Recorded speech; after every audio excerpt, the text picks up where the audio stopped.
ಗೃಹಲಕ್ಷ್ಮಿ ಯೋಜನೆಯ ಮತ್ತೊಂದು ಅಪ್ಡೇಟ್ಗೆ ಎಲ್ಲರಿಗೂ ಸ್ವಾಗತ. ನಾನು ನಿಮ್ಮ ಪ್ರೀತಿಯ ಶಿವು. ಇವತ್ತಿನ ಒಂದು ವಿಡಿಯೋದಲ್ಲಿ ಗೃಹಲಕ್ಷ್ಮಿ ಯೋಜನೆಗೆ ಸಂಬಂಧಪಟ್ಟಂತೆ ನೂತನ CM ಆಗಿರ್ತಕ್ಕಂತಹ DK ಶಿವಕುಮಾರ್ ಅವರು ಇನ್ನು ಮುಂದೆ ಗೃಹಲಕ್ಷ್ಮಿ ಯೋಜನೆಯ ಹಣವನ್ನು ಪಡ್ಕೋಬೇಕಂತಂದ್ರೆ ಮಹಿಳೆಯರು ಹೊಸದಾಗಿ ಅರ್ಜಿಯನ್ನು ಸಲ್ಲಿಸಬೇಕಾಗಿರುತ್ತೆ ಅಂತ ಹೇಳಿ ತಿಳಿಸಿದ್ರು. ಸೊ ಆದರೆ ಹೊಸದಾಗಿ ಅರ್ಜಿಯನ್ನು ಯಾವಾಗಿಂದ ಸಲ್ಲಿಸಬೇಕು, ಇದಕ್ಕೆ ಸಂಬಂಧಪಟ್ಟಂತೆ ಮಾಹಿತಿಯನ್ನು ನಾವು ಈ ವಿಡಿಯೋದಲ್ಲಿ ತಿಳ್ಕೊತಾ ಹೋಗೋಣ. ವಿಡಿಯೋವನ್ನು ಸ್ಟಾರ್ಟ್ ಮಾಡ್ತೀನಿ. ಅದಕ್ಕಿಂತ ಮೊದಲು ನೀವಿನ್ನೂ ನಮ್ಮ ಚಾನಲ್ಗೆ ಸಬ್ಸ್ಕ್ರೈಬ್ ಮಾಡದೇ ಇದ್ರೆ ಈ ಕೂಡಲೇ ಚಾನಲ್ಗೆ ಸಬ್ಸ್ಕ್ರೈಬ್ ಮಾಡ್ಕೊಳ್ಳಿ ಮತ್ತು ಲೈಕ್ ಮಾಡಿ. ಈಗ ನಾವು ಮಾಹಿತಿಯನ್ನು ತಿಳ್ಕೊತಾ ಹೋಗೋಣ.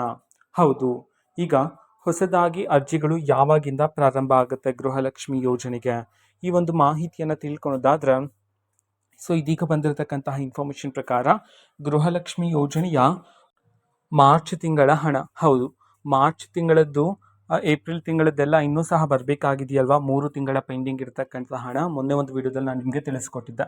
ಓಕೆನಾ. ಸೊ ಮಾರ್ಚ್ ತಿಂಗಳ ಹಣವನ್ನು ಎಲ್ಲ ಮಹಿಳೆಯರ ಖಾತೆಗೆ ಬಿಡುಗಡೆ ಆದ ನಂತರನೇ ಅರ್ಜಿಗಳನ್ನು ಪ್ರಾರಂಭ ಮಾಡಲಾಗುತ್ತೆ ಅಂತ ಹೇಳಿದೀಗ ಮಾಹಿತಿಗಳಾದರೆ ಬಂದಿರತಕ್ಕಂಥದ್ದು. ಜೊತೆಗೆ ಇವತ್ತು ಸಭೆನೂ ಸಹ ನಡೆಸಲಾಗ್ತಿದೆ ಅಂತ ಹೇಳಿ ಸಹ ಮಾಹಿತಿಗಳಾದರೆ ಇದ್ದಾವೆ. ಸೊ ನೋಡೋಣ ಸೊ ಯಾವ ರೀತಿ ಮಾಹಿತಿ ಬರುತ್ತೆ ಅಂತ ಹೇಳಿ. ಅಟ್ ಪ್ರೆಸೆಂಟ್ ಇರತಕ್ಕಂಥ ಮಾಹಿತಿ ಬಂದ್ಬಿಟ್ಟು ಇದೆ. ಓಕೆನಾ. ಸೊ ಮಾರ್ಚ್ ತಿಂಗಳ ಹಣ ಎಲ್ಲ ಮಹಿಳೆಯರ ಖಾತೆಗೆ ಬಿಡುಗಡೆ ಆದ ನಂತರನೇ ಸೊ ಗೃಹಲಕ್ಷ್ಮಿ ಯೋಜನೆಗೆ ಮತ್ತೊಮ್ಮೆ ಅರ್ಜಿಯನ್ನು ಸಲ್ಲಿಸೋದಕ್ಕೆ ಅವಕಾಶವನ್ನು ಲಿಂಕನ್ನು ಬಿಡುಗಡೆ ಮಾಡಲಾಗುತ್ತೆ.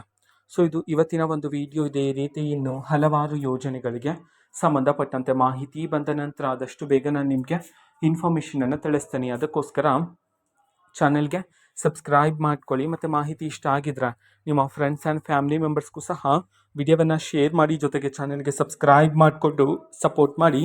So thank you, bye.